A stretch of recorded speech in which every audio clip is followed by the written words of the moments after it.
it's absolutely a pleasure to be here, especially as I got a chance to hear a little bit about robots that Samsung may or may not be working on. And I find that being in the Valley rather than in Australia, while I love Australia, I'd love to go back there, and I'm very proud of the Australian robotics research. If you want to know what's really happening in the world, Silicon Valley is the place that you have to be. And that's in robotics as well as all the other technologies. So as long as that's the case, then I'm going to be here and ideally managing Silicon Valley Robotics, which is the nonprofit industry association that was started back in 2010 by companies in the robotics industry. And we're going to talk about robots, some robots that you may see or recognize, and some others that you may not have heard of. And one of the key questions that we're asked all the time is, but are these robots really real? Are they going to really have an impact? Or is it just a one-off? So I want to talk about what's real, what's not real, what's having an impact. And I'm going to take a meta view where I explain how to go about making your own assessment as to whether a cool robotics technology is real or research. So first off, let's open with the definition of what is a robot. And if we look at the International Standards Organization, a robot operates in 3 or more axes and is capable of semi-autonomous action through programming.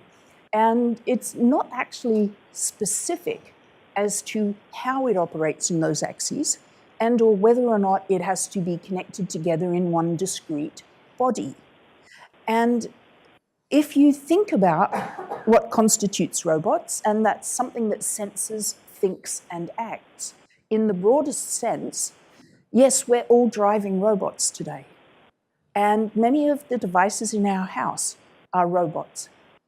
But that's not usually what we expect when we talk about the robot industry. So one of my first questions was simply to understand then, well, what is the robot industry? And for most of us, when we think of a robot, then we will think of the Boston Dynamics recruitment videos, because that is the purpose that these videos serve.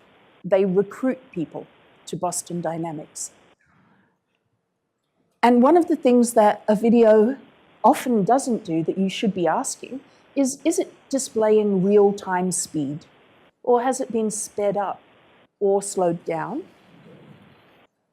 Is it showing the people behind the video, the moving parts or the absent control? And does it show the 24 times that they tried something that didn't work?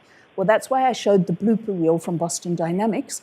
And that's why the blooper reel from the DARPA Robotics Challenge is the most popular video that they have ever released.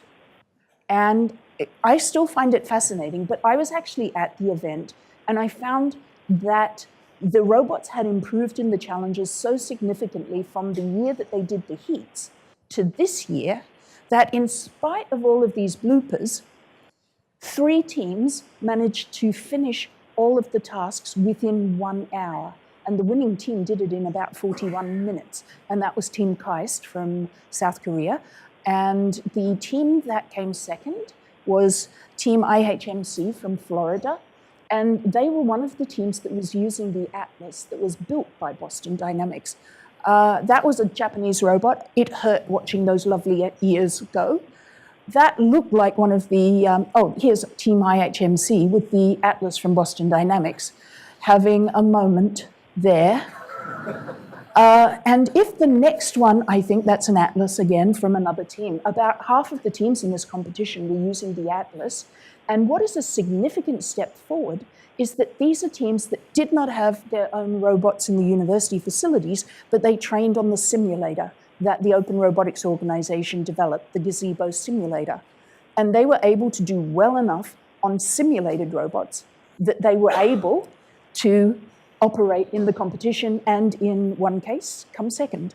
If we see the chimp robot from Carnegie Mellon, I would like to say this only shows it falling down maybe next, maybe next. But the chimp robot from Carnegie Mellon is the only robot that got back up on its own.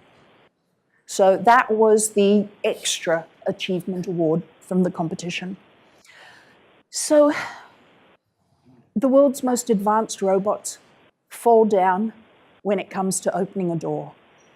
And at heart, this is Moravec's paradox. And Hans Moravec was one of the early mobile robots and AI researchers at Stanford a lot of the time, I think, maybe MIT as well. But his paradox says that it's comparatively easy for us to create intelligent robots that can better humans in tasks of intelligence. Things like playing chess or Go, for example. But there are things that we do unconsciously that we don't need intelligence to perform. And these are things that robots are terribly, terribly bad at. Those are unconscious tasks like eating or walking or opening doors. You know, we don't even focus our attention on opening a door. It's just a task we perform. None of us would ever think of putting on our resumes able to walk downstairs. But certainly that is a difficult thing for robots. So how do we identify what's real and what's research? I've broken things into 3 eras of robotics. From 1960 onwards, we've had the robotics 1.0 era, and that's traditionally called the robotics industry. And we're able to tell where it is through revenue. I would say that today, we're in the middle of the start of the robotics 2.0. And we are going to talk a little bit about what robotics 3.0 might look like, even though I believe it's still quite a long way off.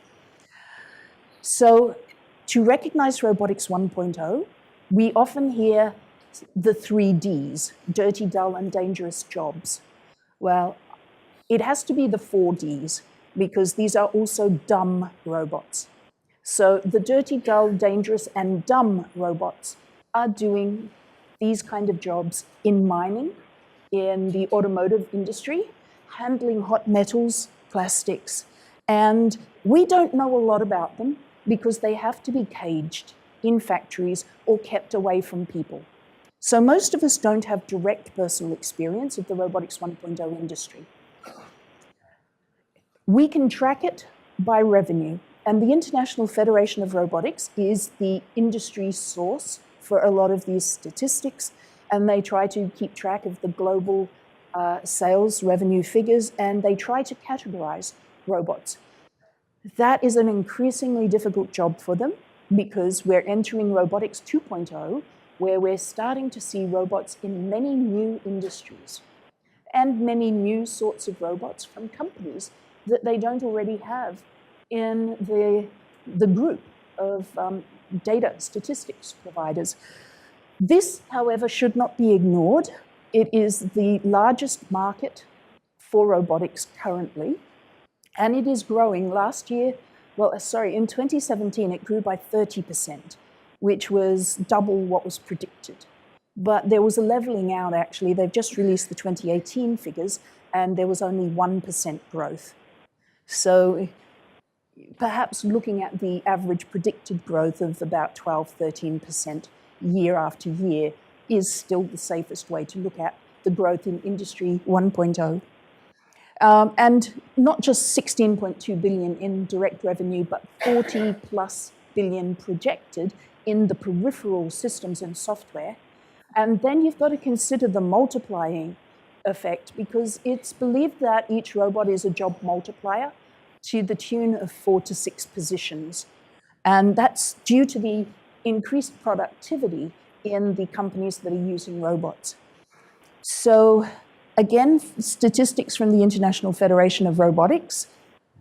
This one was 30%, as said, but this one has come in a little bit lower than predicted, quite a lot, actually. One of the questions is sometimes, where do these robots go? And it's good to look at it in terms of density, not just in terms of the total number of robots. Because, for example, South Korea, Singapore, Germany, and Japan have the highest concentration of robots per capita. The US is not that far behind. One of the things that is interesting there is that China has a very low per capita number of robots. But I've added the figures from that last year. Oh, I have lost that slide. I will tell you that China has increased about 40% in 1 year since then.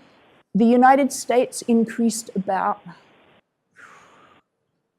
I believe, less than 10%. South Korea increased about 10%, and as did Japan, but Denmark and Germany did not. So it's not the concentration, perhaps, it's the rate of change that your country is currently engaged in its purchase and use of robots. And the areas, as I said, the robotics 1.0 industry is still beholden to the car, to the automotive industry, with about 50% of all robots in that space. Consumer electronics has been catching up quite rapidly, but it's plateaued, and if anything, the numbers are dropping in that space, unless they move to new processes. And the other ones are the dangerous materials, both metal and plastics, a little bit of food packaging. The categories of all others and unspecified are categories that are growing, and that's because of Robotics 2.0, new robots doing new things in areas that are not being collected as statistics or that cannot be categorized in the current buckets. And Robotics 2.0, I would say, is pretty much every company in the Silicon Valley Robotics membership. And in Silicon Valley, we're seeing all of the innovative companies that are building new robots to do new categories of jobs. And we can track what's happening in the field by looking at investment data, because many of these companies are pre-revenue, but it doesn't mean that they're not pre-investment. We're starting to see up to 3 rounds of investment into pre-revenue companies, so we are having a good idea of how successful or how much traction those companies are gaining in the marketplace. And to give you another kind of visual idea of how large the Robotics 2.0 space is, the movies are the two areas of Robotics 1.0, the industrial sector and the surgical health sector. And this is the number of deals done in all of the other sectors that we have yet to categorize. And this is the amount of money that is going in. It's hard to have details on this graph because we've got one of those exponential hockey stick curves happening in 2015 onwards. So the average investment globally, equity funding into robotics, was around about 200 million in the years prior to 2015. 2015, we were going beyond $1 billion, and in last time I checked, I think 2018 was around 12 billion. I want to double check those figures, but we're definitely more than 8 billion or 9 billion, and it's probably continuing to increase.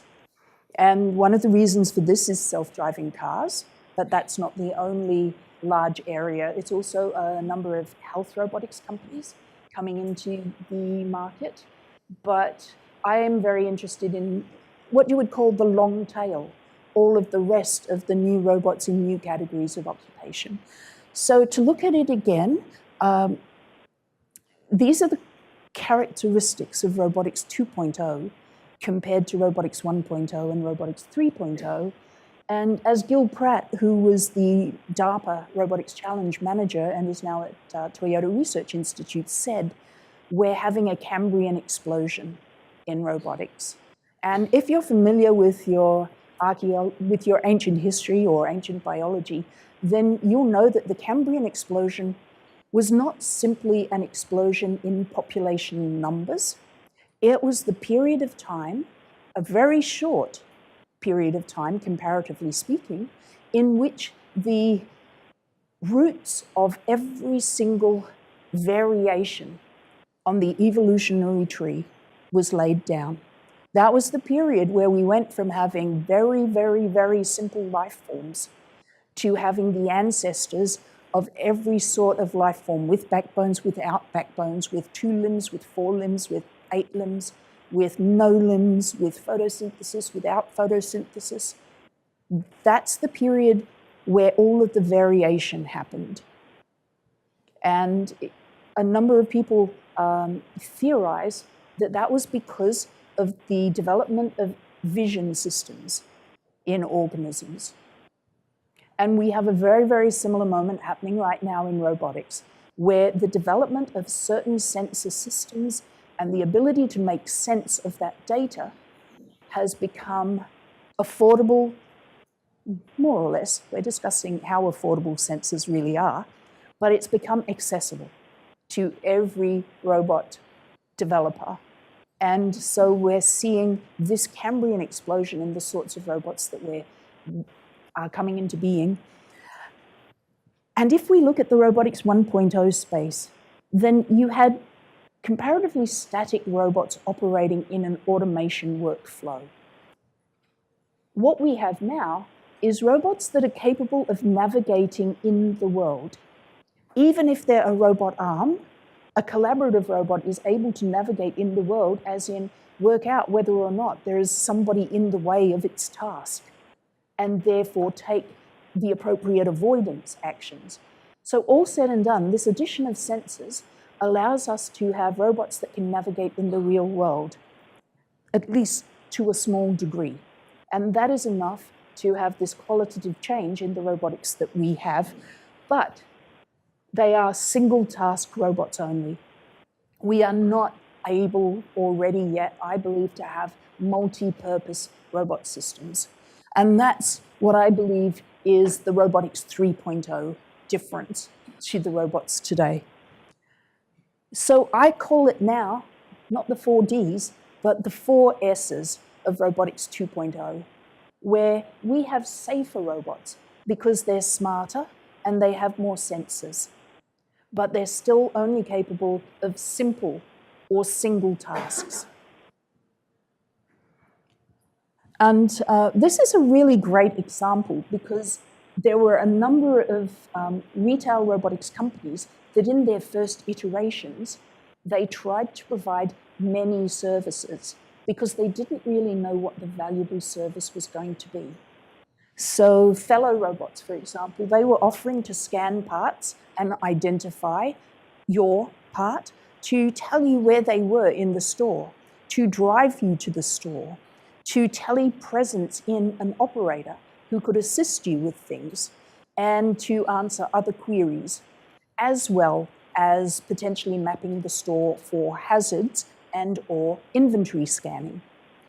Their robots today only do one of those tasks, but they're doubling down on that industry. And they are finding that the inventory process is such a valuable area that now that there's a lot of competition in the space of retail robots, inventory robots, both in retail and in back of store operations in warehousing. Now, what is disrupting the robotics 1.0 industry, the industrial robots, and why robotics 2.0 are not just in new areas like retail and warehouse and farms, is because your average industrial robot costs between $50,000 and $150,000. And you spend 4 times that much money on all of the peripherals and the system to operate it, and the integrators to program it and to put it into place. And people talk a lot about how Universal Robots has disrupted the robotics industry, the traditional robotics 1.0 industry, but that is nothing on what is coming down the pipelines right now. And these are 3 robots that you can buy right now, today, that are industrial grade capable. And Ubiquity Robots has this indoor mobile platform that can carry more than 120 kilos and is available for $2,000 and is capable of autonomous navigation. This robot is from Automata in the UK, who I hope are setting up in our location shortly. But if you translate the British pound, because it's £5,000 at the moment, then you can buy one of these robot arms for about 6,000 US dollars. And it's industrial grade. They are one of 6 new arm companies that I'm tracking at the moment. And then you have Sake Robotics, who are producing a low-cost end effector. And all of the systems, this robot end effector can work on every existing robot arm, and it costs $2,500. Okay, that is a complete disruption right there, just in those companies of the Robotics 1.0 industry. And what it means is that industrial processes are going to be available to everyone in any industry, which causes a lot of alarm because for some reason we see a robot and we anthropomorphize and we say that it's going to take our jobs. I would argue that computerization and the global economy and the gig economy have taken far more jobs than robots are going to, but they still somehow inspire in us that fear, I guess an atavistic fear, that it's a robot and it's going to take our jobs. This has not been helped by a number of highly quoted research reports that, if you read them, they're broken. They are completely wrong if you actually look at the data and how they've reached the data. But I can talk more about that. But before I ever get into the robots and jobs argument, I think, why do we not want to replace this job with a robot? Especially when you see rows and rows of people on the lowest possible wage performing these tasks. We actually have an opportunity to create a more humane, more respectful work environment right now. We should be changing how we work across the board. I don't know whether that's what we're going to do collectively, because one of the things that's happening right now is companies like Uber and Amazon, and I don't know how many people here noticed or were disrupted by the fact that there is an Uber strike today. Companies like Uber and Amazon treat people as just one of the pieces in their automation process. So I do believe that that is fundamentally why people don't like robots. It's because we associate robots with being treated badly. In fact, the very name robota came from the Czech, which meant forced labor or serf. And that was an indentured, very, let's say, low prestige occupation. It is pretty much a roundabout slavery on the social ladder. And I think that we see robots and we get scared of people being forced to do robot jobs. And that's something that I think we can unpack a little bit more. Creator, has anybody had a Creator burger? They're open in San Fran in the lunchtime. You can go to their factory and have a robot-prepared burger. And they got in a lot of trouble early on for saying, we're going to put fast food workers out of a job, because the founder of the company worked in his parents' restaurant, and he didn't see any reason why people should flip burgers. Okay? But you can get in a lot of PR trouble with that kind of statement. So right now they're at pains to say, we are providing such a good workplace that people who work here get study leave while they help you navigate finding a burger. And certainly I've been in there, and there are a lot of people in the store. I also find, if anyone here builds robots, most robots need people to look after them. And this was actually echoed by the BBC. I believe there's an entire new class of jobs out there for people who are robot wranglers, who are just looking after robots, making them operate properly, or helping them navigate a situation where they're engaged, where they're working with people. Because I think often robots need human translators. And if you look at the period of transition between the horse and the automobile, there was 30 years in which we went from outriding just a few cases to having so many automobiles that we reshaped our cities. We also reshaped our laws, and we created so many new jobs in the process of that. So where we lost jobs driving horse carriages, we gained jobs driving automobiles. Where we lost jobs feeding and stabling horses, we gained jobs feeding and stabling automobiles. So the technologies there was a lot of change, but there wasn't a net negative. And in fact, we've been tracking labour statistics all the way back into the 1800s. And what I don't see there is evidence of technological revolutions. So, for example, the period in which the tractor went onto farms and everybody left the farm and went to the city for jobs doesn't really show as a blip. The only thing that shows as a blip related to the global depression, financial systems, and war. So it seems like we like humans having jobs for some reason. So I think we just need to make them better jobs. But we worry about, are we training the next generation for these coding and robot and computer and AI jobs of the future? I think we can improve, but I also think we're much, much better at designing good user interfaces. I have not met a toddler that cannot operate an iPhone. The Army is using their candidates' experience with game controllers to operate a heck of a lot of the equipment that they have.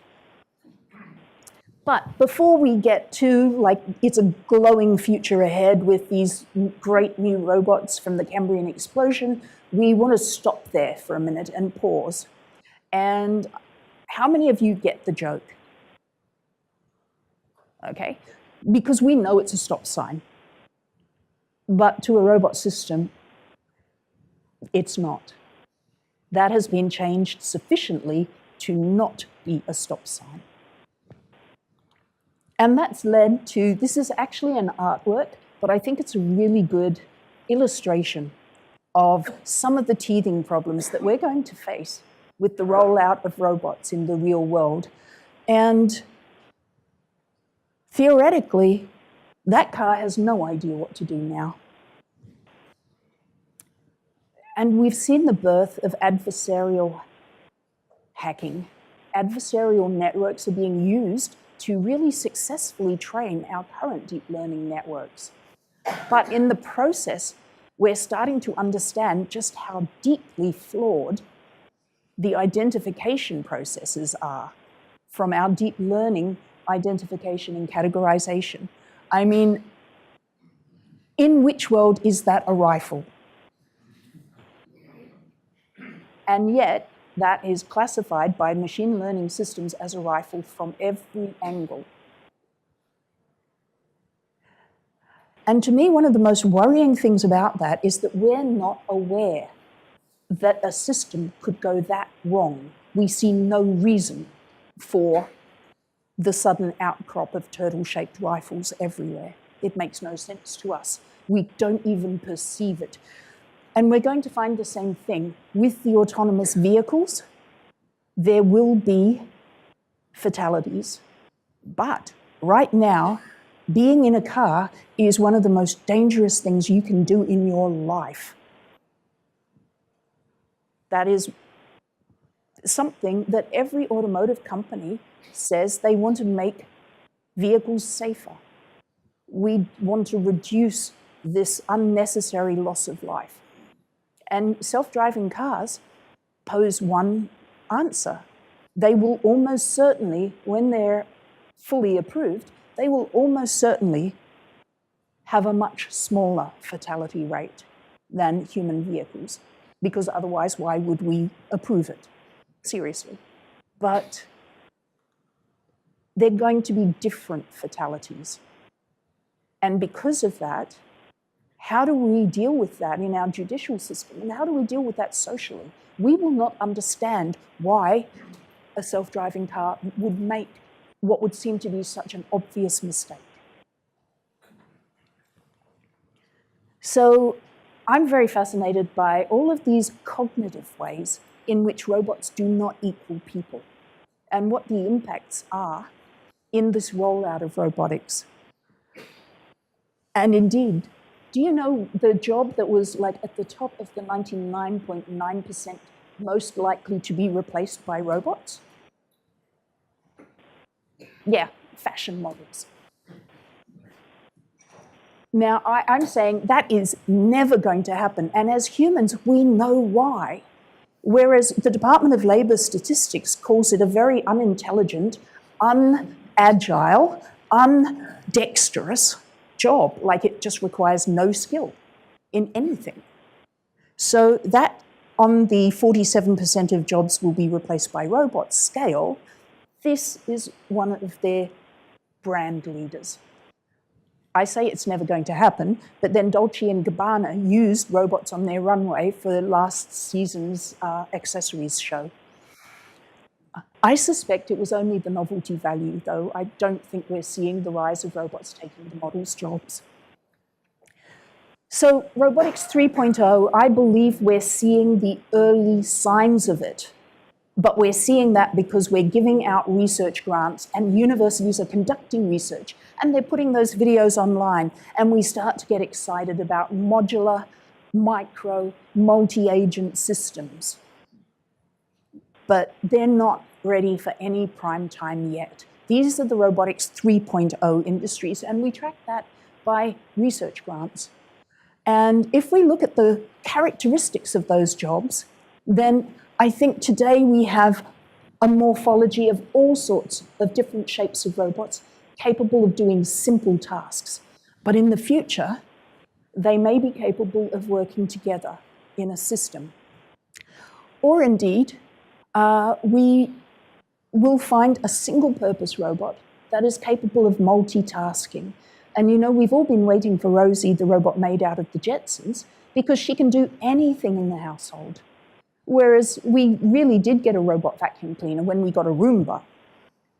So we have robot vacuum cleaners, and we're going to have robot multiple other things right now. But Rosie, Robot 3.0.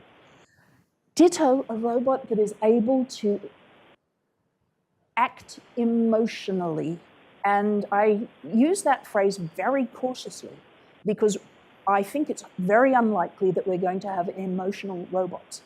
But we're going to have emotive robots, robots that are capable of displaying the affect of emotion. And most importantly, are we going to have robots that are capable of appreciating our displays of emotion? So we're looking for robots that are going to be able to make guesses as to a person's emotional state and how that what impact that has on the context of what they're saying. So if I say to you, "Oh, just get out of here," the fact that I'm smiling when I say it completely changes the significance of the words to me saying, "Just get out of here," or even more frightened, "Just get out of here." Each of those would require a completely different response. And you know, we're definitely still waiting for our intelligence systems to be able to reach that level of what I call emotive behavior. And so that's why I call Robotics 3.0 the 4 M's, where we're going: multitasking, emotive, morphing, the ability for a robot to change shape. And it could be through modular constructions, or it could be through soft robotics. But for a robot to self-assemble or to be adaptive in its shape, Robotics 3.0. And finally, also the multi-agent systems, robots working together to do one thing.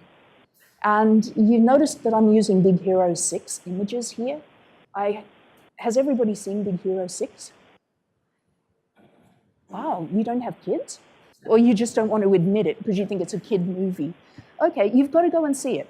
That is the best robot documentary ever, because that film was made with the help of researchers at Other Lab and at SRI International, showcasing what could really be done with soft robots and with micro-robotic systems. This is the research that Big Hero 6 was developed around. And I think I have to click again to get that one to play. Yes. So this is at SRI International, where they've had more than 100 micro-robots able to work together in tasks. And these tasks include assembling small carbon rod trusses that are capable of taking significantly heavy weights compared to the size, not just of the truss, but the size of the robot that's building it. And these robots are able to operate in zero gravity or inside confined spaces. And it's just a completely different paradigm of how we could do constructions in the future. And these are soft robots from the CHARM lab at Stanford, Alison Okamura's lab. And first off, we know that soft robots have an incredible power-to-weight ratio, where a small kind of balloon is able to lift heavy debris in a disaster site to help rescue people.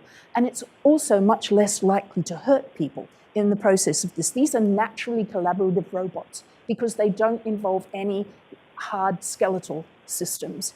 And we're developing soft robots that are able to do real actions in the world, that are able to navigate now in various techniques that are being used to do that.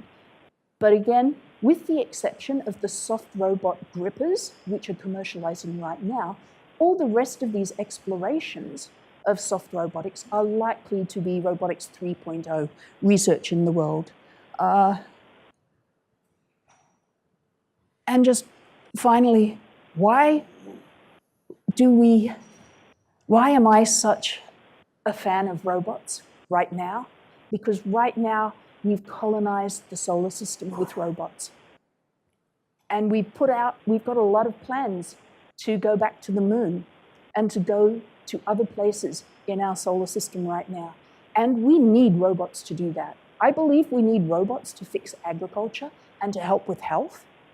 But I'm really excited about the prospect of using robots to help us explore the solar system and eventually be able to leave this planet and to colonize with humans as well.